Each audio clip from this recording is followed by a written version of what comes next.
मुर्गी और बतख की दोस्ती। एक गांव में एक मुर्गी थी। वह मुर्गी एक तालाब के पास शिकार करने गई। उसी तालाब में एक बतख पानी में तैरने लगी। वह बतख मुर्गी को देख किनारे पर आई। अरे वाह मुर्गी दोस्त, मुझसे दोस्ती करोगे क्या?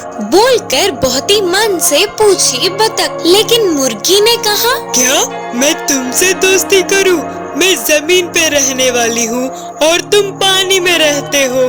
तुमसे मुझे दोस्ती कैसे होगी? फिर भी मुझे किसी की दोस्ती की जरूरत नहीं है, जाओ। मुर्गी घमंडी होकर बोली। उतने में उस तरफ एक लोमड़ी आई। मुर्गी को ऐसे अकेले दाना चुगते देख के उसके मुंह में पानी आ गए। मुर्गी को पकड़ने के लिए तेजी से भागती हुई आ रही थी। यह देखकर मुर्गी डर गई। आगे जाएगी तो पानी, पीछे जाएगी तो लोमड़ी। वह मुर्गी करे भी तो क्या करे, उसे कुछ भी समझ नहीं आया। डर के कांपते हुए इधर उधर देखने लगी। इतने में बतख किनारे पर आकर बोली, जल्दी से मेरे पीठ पर बैठ जाओ, हम भाग जाएंगे।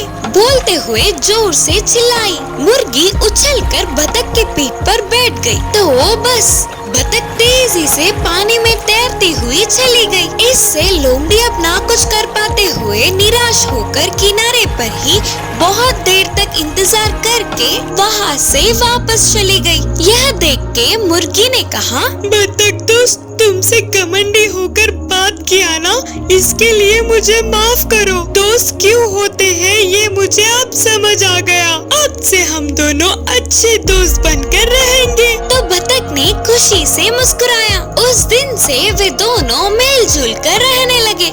शेर की तरह बदलने वाली पप्पी। एक जंगल था। उस जंगल में एक साधु आश्रम का निर्माण करके वहीं पे ध्यान में लीन रहता था। किसी के भी मदद मांगने पर हमेशा मदद करता। उनकी इस अच्छाई को सारे जानवरों ने जान लिया। हर तरह के जानवर आश्रम में आकर खुशी से खेलते थे। और तो और जंगली जानवर भी बाकी के पालतू जानवरों से मिलजुल कर रहते थे। एक दिन उस साधु के आश्रम में न जाने कहां से एक पप्पी आई और उस साधु को वह बहुत प्यारी लगने पर वह पालने लगा। एक दिन पप्पी आश्रम से बाहर आकर जंगल में कुछ दूर तक गई। ऐसे अकेले जा रहे पप्पी को एक चीता ने देखा। तुरंत उसके पीछे पड़ गया। पप्पी जल्दी जल्दी भाग के साधु के पीछे छुपकर अपने डर का कारण बताया। तब उस साधु ने पप्पी को अपनी शक्ति से उसे चीता के रूप में बदल दिया। अब चीता बनने वाला पप्पी फिर से जंगल में गई। इस बार उसके पीछे एक भाग पड़ा। वह फिर से साधु के पास जाकर मदद मांगी। तब साधु ने उसे भाग की तरह बदल दिया। उस रूप से जंगल में जाने वाली पप्पी को एक जंगली हाथी ने उसका रास्ता काटा। तो इस बार साधु ने तो उसे शेर ही बना डाला। महाराज शेर के रूप में बदलने वाली पप्पी को घमंड आया और उसने जंगल के सभी जानवरों को नीचा दिखाया। और तो और छोटे छोटे जानवरों को भी हानि पहुंचाया। उसके आने की भनक से ही सारे जानवर भाग जाते थे। आखिर में शेर बनने वाला पप्पी साधु को ही मारना चाहा। यह बात अपनी तपस्वी शक्ति से जानने वाला साधु उसे फिर से पहले की पप्पी की तरह बदल दिया और तुरंत उसे आश्रम से भी भगा दिया। इस कहानी से हमें यह सीख मिलती है कि हमारी भलाई चाहने वालों की बुराई हमारा ही नष्ट होगा। चालाक लोमड़ी की कहानी। एक जंगल में एक हिरन रहती थी। एक दिन नदी में पानी पीने जा रहे हिरन को बेहोश पड़ा हुआ लोमड़ी दिखी। बेहोश पड़ा हुआ लोमड़ी को देखकर हिरन को दया आई और पास के उसके घर ले गई। हिरन ने उस लोमड़ी को दवाई दी। थोड़ी देर में लोमड़ी को होश आ गया। क्या हुआ? तुम क्यों वहाँ पर गिर गए? बोलकर पूछने लगी हिरन। थोड़े दिनों से बहुत कमजोर महसूस कर रही हूँ। प्यास लगने पर पानी पीने नदी के पास आई थी और बेहोश हो गई और मेरा घर भी रात के बारिश में गिर गया। बोलते हुए रो पड़ी लोमड़ी।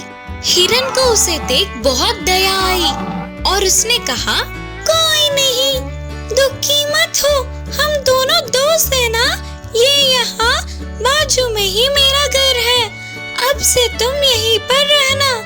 इससे लोमड़ी बहुत खुश हुई। तुरंत अपने पुराने घर जाकर हिरन की मदद से अपने सामान लाके उस घर में रहने लगी। उस दिन से लोमड़ी और हिरन अच्छे दोस्त बन गए। एक दिन लोमड़ी बाहर जाकर आते हुए घर की चाबी कहीं खो बैठी। घर के सामने बैठ के अंदर कैसे जाना करके सोच के दुखी हो रही थी। तभी वहाँ हिरन आकर पूछी, क्या हुआ, क्यों ऐसे दुखी हो? दोस्त, घर की चाबी कहीं खो दिया मैंने, उसके बिना दरवाजा खोल नहीं पा रही हूँ, अब मैं क्या करूँ? बोलते हुए रोना शुरू कर दिया। तभी हिरन अपने घर जाकर एक चाबी लाकर दिया। कोई बात नहीं, ये चाबी लो, अब से तुम यही इस्तेमाल करना करके बोली। वो लोमड़ी के घर की दूसरी चाबी थी, पर ये बात उस चालाक लोमड़ी को नहीं पता था। वो चाबी हिरन के घर का ही है करके सोच रही थी। और क्या, तुरंत उसे एक चाल सूझी। हिरन के बाहर जाने पर चाबी की मदद से उसके घर के सभी सामान को चोरी करके वहाँ से भागने का सोच लिया और वह उस मौके का इंतजार कर रही थी। एक दिन हिरन और लोमड़ी दोनों मिलकर सैर करने चल पड़े। बीच रास्ते जाते ही लोमड़ी ने कहा, अरे रे, मेरे पेट में दर्द हो रहा है, मैं अभी सैर पर नहीं जा सकती, घर जाकर सो जाती हूँ, तुम जाके आओ दोस्त। हिरन के हाँ बोलते ही लौट के घर चली गई। तेजी से लोमड़ी हिरन के घर जाकर उसके पास की चाबी से ताला खोलने की कोशिश कर रही थी। वह चाबी हिरन के घर की तो नहीं थी, इससे वह ताले में अटक गया।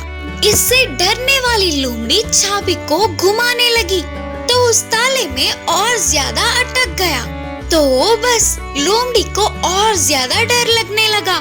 हिरन को पता चला तो उससे नफरत करेगी करके सोचकर अपना पूरा सामान वही छोड़कर वहाँ से भाग गई। इस कहानी की नीति है कि दया के काबिल होने वालों का ही मदद करना चाहिए। होशियार बंदर की कहानी। एक जंगल में एक बंदर रहती थी। वह बहुत ही होशियार थी। एक दिन वह बंदर खाना ढूंढते ढूंढते एक गुफा में गई और वो गुफा एक बाघ का था। लेकिन बंदर इस बात से अनजान थी। खाने के लिए ढूंढ रही थी तो गुफा के ऊपर के भाग से किसी पेड़ का जड़ लटकी हुई दिखी। उस जड़ को खींचने पर कुछ तो खाने के लिए मिलेगा करके बंदर खींचने लगी। इतने में बाहर जाने वाले बाघ गुफा में वापस आई। बंदर को देखते ही उसके मुंह में पानी आ गए। अरे वाह, आज तो दावत का भोजन मिलेगा। बोलते हुए उस बंदर पर कूदने जा रहा था। तभी बंदर उसे देख डर के कांपने लगी। भागने का भी मौका नहीं था। अब वो करे भी तो क्या करे करके सोचने लगी। उसके हाथ ऊपर थे ना, तो तुरंत गुफा के ऊपर की छत को पकड़कर बोली, बाघ मामू, अगर तुम मुझे मारोगे तो मेरे साथ साथ तुम भी मर जाओगे। मैं क्यों मरूंगा? बाघ ने संकोची होकर पूछा। फिर बंदर ध्यान बूझकर जोर जोर से सांसें लेते हुए बोली, गुफा के ऊपर की छत गिर रहा था तो मैंने अपने हाथों को ऊपर करके जोर से पकड़ लिया। मेरे हाथों को निकालते ही ऊपर की छत गिर जाएगी। जल्दी से तुम भी पकड़ो, पहले ही मेरे हाथ बहुत दुख रहे हैं। तुरंत भाग डर के झट से उसने भी ऊपर की छत को पकड़ लिया। बंदर ने थोड़ी देर के बाद कहा, मैं बाहर जाकर कोई बड़ा जानवर दिखेगा तो उसे अंदर भेजूंगी थोड़ी देर के लिए ऐसे ही जोर से पकड़ना। बोलते हुए बाहर गई बंदर। वह भाग छत को ऐसे ही पकड़ा हुआ रह गया। बहुत समय बीतने के बाद भी बंदर नहीं आई। ऐसे भाग के हाथ दुखने लगे तो वो कोई बचाव करके जोर से गरजने लगा। भाग की आवाज सुनने वाली एक लोमड़ी धीरे से गुफा में आकर पूछी, क्यों, क्या हुआ बाघ मामू? क्यों ऐसे गुफा के ऊपर के छत को पकड़े हो? बाघ ने पूरी बात का विवरण किया।